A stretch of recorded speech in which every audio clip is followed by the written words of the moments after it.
What's good, beautiful people? It's your boy Fredo back in the building again. Yes, I am still in this building. Yes. All right, I'm gonna be reacting to this first take segment right here. This little clip. The reason I decided to do this was because I felt like this would be an interesting topic, and I actually would like to know like people's perspective and like how they feel on about this certain topic. Um, I did hear about it. I did not see this segment yet though, but I did hear about it, and it's basically saying, talking about the Isaiah Thomas from the Detroit Pistons, not the other Isaiah Thomas, and how he basically feels like LeBron is going to be the best player at the end of his career. He's going to be the best player in the world. He's going to pass Michael Jordan, and I just want to see what they say about it. But personally, I already disagree, but we're going to see what they talking about, and we're just going to get right into the video, if y'all don't mind. Tomorrow, it all goes down. LeBron will look to clinch his fourth ring for those Lakers. And the Hall of Famer Isaiah Thomas joined the Max Kellerman Show on ESPN Radio and delivered this hot take Lakers in on 5. the greatest of all time debate. Listen, I had him y'all. at 4, but Lakers in 5. I'm fortunate enough to have lived in an era where I've gotten to see the greatest basketball players ever play the game and have competed against some of them.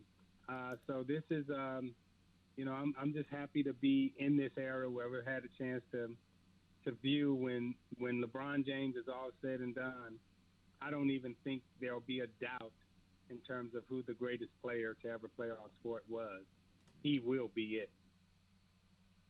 All right, I can't wait for your responses. Here's what. Let me stop. Pause this quick. I'm just gonna throw this little shot in there. I feel like Isaiah Thomas being slightly petty because Michael Jordan beat him so much. But at the same time, I don't really know completely how I feel about that statement. I personally feel like Michael Jordan is still the best player ever because I like to believe that like when it came down to it, like when it came to making the finals and making sure that you win, he did that. He's 6-0. Respectfully, LeBron been to the finals about 10 times, but he didn't win every time. Like, I mean, let's just put it out there, right? But I'm gonna just let them talk, see how I feel. What we're gonna do? We're gonna go Stephen A. Perk, Max, because you already discussed it on Radio Max your last. Stephen A., do you agree with Isaiah, who played against Michael Jordan, when it's all said and done? True. LeBron James will be the GOAT. Hell no. I do not agree with Isaiah Thomas. And before I go a little bit further, I'd like to remind everybody how close Isaiah Thomas and I are. See, this is why. I love. Like, you got. Let's don't go me wrong. Sometimes these guys do just be talking. I was a high school, but his reaction is New York hilarious. Daily News. He's not talking about my 9 very point right now. first Anyway. NBA interview ever. You know, he was walking away, wasn't talking to the media at that particular moment in time, and saw this young brother that was on the come up in the industry, trying to make something happen. All right, for Stephen A., myself come and my on. career. He's the get first it. You NBA get it. You player know to him for a give long me an time. interview. But Isaiah Thomas fought. He And did his we've been thing. cool ever Cool. since, and I love the guy personally, and we don't disagree on much. This is one argument that Isaiah Thomas and I have been disagreeing about for the better part of a decade. It's not new. Isaiah saying what he said to Max Kellerman yesterday, I appreciate the fact that he revealed that, but he and I have been arguing about that for 12 years, because even 12 years ago he was saying this kind of stuff about LeBron James. I thought it was utterly ridiculous then. LeBron been in the league for I think 17 it's ridiculous years. now. And that's told me not for to take 12 years anything away. you I'm said almost he's uncomfortable just better, talking like, about this because I don't it want to started take that anything young? away from the greatness of LeBron or the fact that he's about to capture his I fourth think Isaiah ring, Thomas still or hurt the fact that he's Michael Jordan worthy did of what he being on the did. Mount Rushmore of basketball, because that's how phenomenal I think LeBron James No is. dream But he team. ain't MJ. Okay, and we can look at the numbers He all beat we him, want walked to. off court. I can look at the 6 rings compared to 3, probably 4 by tomorrow night that Michael Jordan will have over LeBron James. I could look at the 10 scoring titles of Michael Jordan compared to the 1 for LeBron James. I can look at the defensive player of the year that Michael Jordan has won compared to none that LeBron has ever won, or the fact that Michael Jordan was a 9-time all-defensive player in the NBA, since we're not just talking about scoring and we're not just talking about offense. That play was crazy. But what I would also like to say to the great Isaiah Thomas, to the Zeke, to the man that was grossly unfairly deprived of a spot on the original Dream Team in the 1992 Olympics in Barcelona. I'm going to pause it right here. Besides the seasons, right, and the MVPs and the All-Star selections. All-Star selection is iffy. We all know Michael, he left, came back, he did his thing, still won. Just going to put that out there. Whatever, cool. All-time points, 5th. I mean, everybody would agree with this, definitely. Like, if MJ never left to go play baseball when he did, and when he left and came back again, I feel like he personally would have been higher still. I truly believe that. That Isaiah Thomas that was not selected, and clearly it was political. Clearly it was favoritism for one guy over another. John Stockton has averaged more assists in his career than Isaiah Thomas. He's averaged more assists in his career than Isaiah Thomas. He's got a better field goal shooting percentage, a better 3-point field goal shooting percentage than Isaiah Thomas. But nobody worth his salt, meaning nobody outside of the ignorance that Max Kellerman once spewed when he tried to sit up there and say it's by a nail, it's by a hair, that Isaiah Thomas was John Stockton was comparable to Isaiah Thomas, which is about the most blasphemous basketball argument you can make as far as I'm concerned, because John Stockton wasn't even on Isaiah's level, okay? In the end, my point is, statistics alone don't tell a story. And I'm going to end it by this because I know that I got to give y'all this time to talk. Let me be very, very clear with what I'm trying to say. I really do. I really feel like it. Errors matter. And what I find 100%. Most egregious, most blasphemous about Isaiah Thomas's statement is that he ignores the era he was playing in as far as I'm concerned. It was very physical. It was very volatile.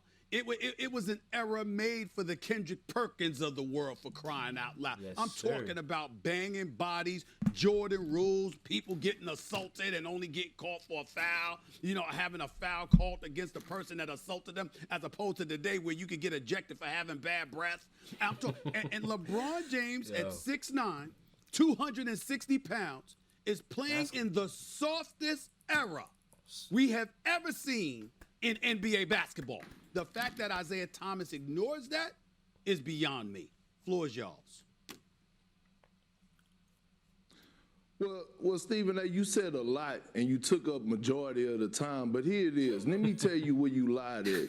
You forgot that LeBron James and I came in 2003. The league wasn't soft then. They still had Gary Payton. They still had Shaquille O'Neal. They still had Rasheed Wallace, Ben Wallace. They still had some rough riders. The league wasn't what it was back then, what it is today. So that's the first thing. Second thing, let's talk about LeBron James' story. Forget all the stats that I could throw out there that may take up majority of the show. Forget this segment. I'm not going to even address that. I'm going to address the word pressure. No athlete in the history, not just in basketball, but in history of sports, have had the pressure that LeBron James has had since the age of 16. I keep telling people that when he was in high school and they labeled him the chosen one. Right now. People in the NBA, they got evidence. Mentally, and hating on this man, saying he's not going to do this in the league, and he did it in the league. When you talk about pressure, he left Cleveland and went to South Beach. Where it was pressure on them to win championships, and he delivered. And he's been balling. He returned back to Cleveland. He did his job. He showed up to the finals, but he didn't win every final. I'm not going to hold that completely against him, but that's the goal. In great fashion. That's the goal. One of the best championships in NBA history. That's pressure. And what he do? He joined one of the most historical franchises in NBA history. All right, I don't know what Kendrick Perkins was talking about right there, but I'm just putting my final thoughts on this, and I feel like LeBron is amazing. I still have MJ over him. I do. I completely do. Eras do matter completely, and I feel like LeBron and Michael Jordan is just completely two different. They have two different stat sheets overall. We all know this. Rings is a big.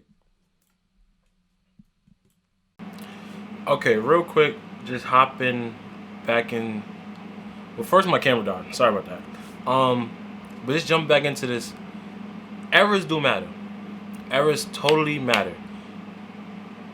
I personally feel like the era that LeBron plays in can only, how can I say, give him a certain level of greatness compared to Michael Jordan. Like, besides the physicality, is like the amount of like great players in a sense around him. Like, yes, there's a lot more athletic players and this and that nowadays where like people just out here jumping out the box and stuff, this and that, but I don't know. I feel like Michael Jordan had to go through a more, I feel like when you have to go through a more physical and mental improvement of your own body, like to prepare yourself to battle people like the bad boys and stuff, that just makes, I feel like that just makes them better. Like, that's why I feel like LeBron will not pass Michael Jordan as the greatest player of all time. Also, when my thing is like, Michael killed. Like, he destroyed his competition. Yes, it took him about, I don't know, 7 to 9 years to finally make it. But when he did, he won that year, the year after that, and the year after that. Like, he was not playing. He left basketball, came back, and did his thing again. Like, I personally have MJ over LeBron no matter what. And that's just my take on it. But like always, mahalo at y'all. Peace.